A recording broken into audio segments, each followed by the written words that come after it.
فریاد امتی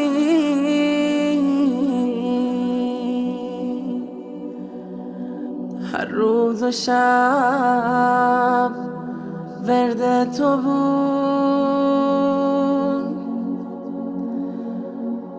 افسوس شیطان لعین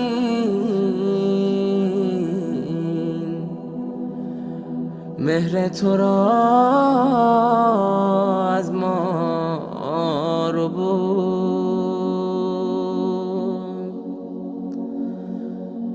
شرمنده روی توییم زین کار زشت مجرمین. از غفلت و تقصیر ما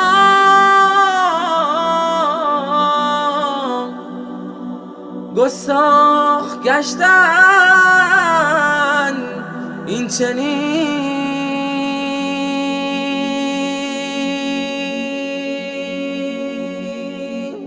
اف بر شما ای کافران، بر کار شوم و ننگتان. از قدر او چیزی نکاست لوح و خط بی رنگتان، لوح و خط بی رنگتان. ای جاهلان بدسرشت، پندارتان زین کار چیست؟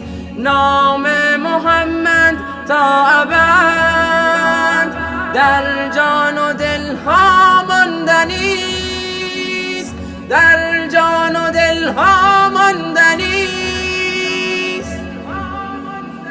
از پرتو انوار او چشمانتان کور است و تار. از شدت درماندگیست این کار زشت و ننگ و عار، این کار زشت و ننگ و عار. مهر جهالت حک شده بر روی دلهای شما، کابوس تلخی بیش نیست این خواب و رؤیای شما، این خواب و رؤیای شما. کوری چشمان شما یادش همیشه باقی است، شبهایتان تار و سیاه، شبهای ما مهتابی است، شبهای ما مهتابی است.